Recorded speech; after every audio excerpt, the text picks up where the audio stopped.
Welcome to our channel. నేను మీ అవని. ఇంకా కథలోకి వెళ్ళిపోదాం. Devils of romance part 12. మీ స్నేహితుడు మీకు చెప్పలేదా అని అడిగాడు వాచ్మ్యాన్. జై ఎవరండి అంటే వినయ్ బాబు అండి అని అన్నాడు ఆయన.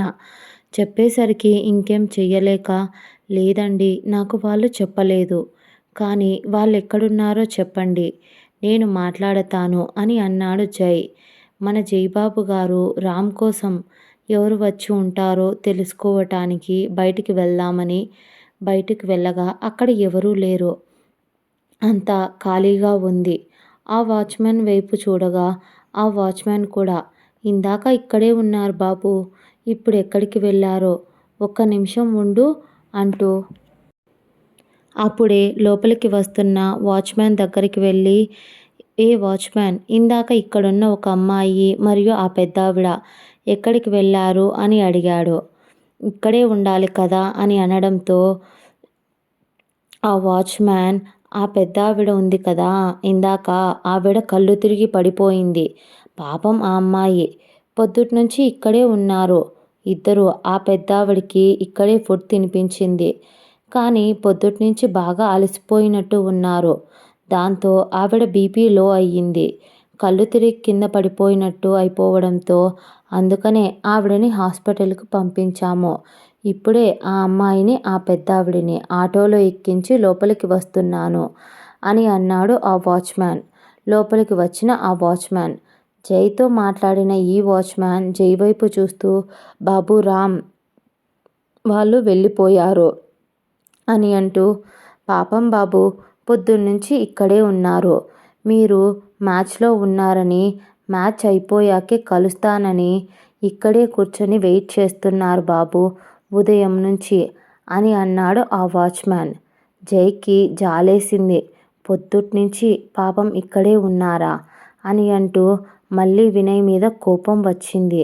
నాకు చెప్పి ఉంటే ఏమైంది అని అనుకొని మళ్ళీ రామ్ గుర్తుకు వచ్చేసరికి, సరే అండి నేను వెళ్తున్నాను, ఒకవేళ తను వస్తే ఈ నెంబర్ ఇవ్వండి అని అంటూ ఒక ఫోన్ నెంబర్ ఇచ్చాడు వాచ్మ్యాన్కి. ఇచ్చి వెళ్ళిపోయాడు. దగ్గరలో ఉన్న హాస్పిటల్కి చేరుకుంది మన జనని పాప.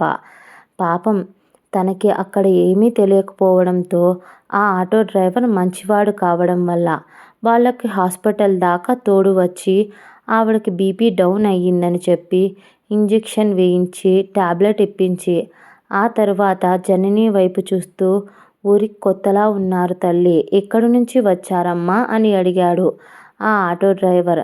ఆయన కూడా కొంచెం తన తండ్రి వయసే ఉన్నట్టు అనిపించడంతో, అది బాబాయ్, మేము పలానా ఊరు నుంచి వచ్చామండి, మా నానమ్మ మా బావని చూడాలంటే ఇక్కడికి వచ్చాము. కానీ మా నానమ్మకు మార్నింగ్ నుంచి వెయిట్ చేయడం వల్ల ఇలా కళ్ళు తిరిగి పడిపోయిందండి అని అంటూ జరిగింది మొత్తం చెప్పింది పాపం జనని.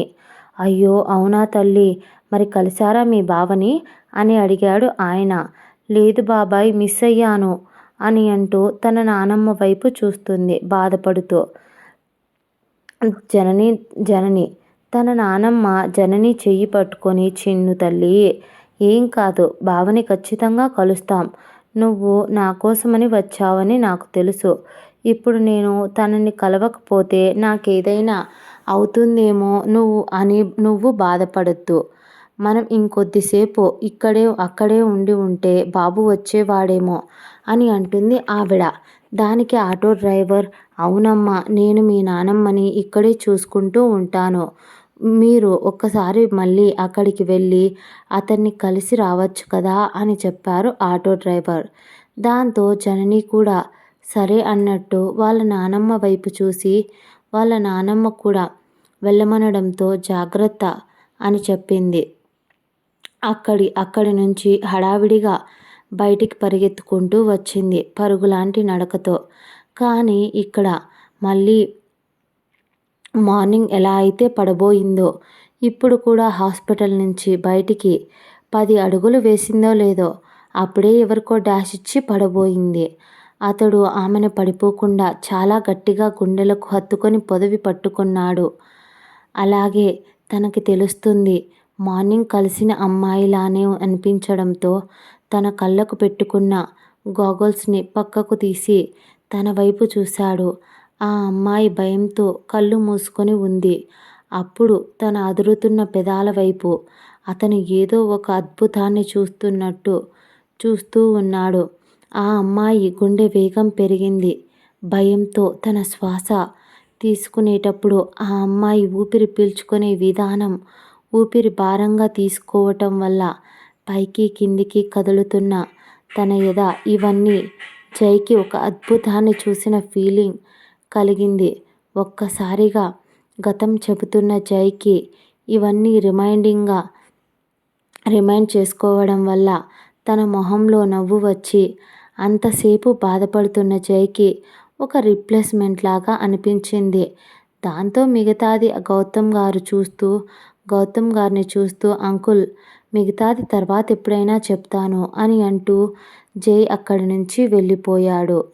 జై అలా మధ్యలో ఆపేసి వెళ్ళడంతో గౌతమ్ గారు తల పట్టుకుని రామ్ కన్నా జై ఇంకా టఫ్గా ఉన్నాడు. రామైనా కొంచెం అర్థమయ్యి కాక ప్రశ్నలు అడిగేవాడు. కానీ ఇలా సగం ప్రశ్న సగం జవాబు చెప్పి ఇంకో అర్థం ప్రశ్నకు అర్థం జవాబుకు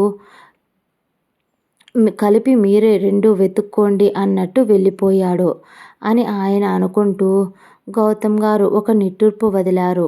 ఇదండి ఇవాల్టి ఎపిసోడ్. నచ్చితే లైక్ చేసి షేర్ చేసి అలాగే నా ఛానల్ సబ్స్క్రైబ్ చేసుకోండి.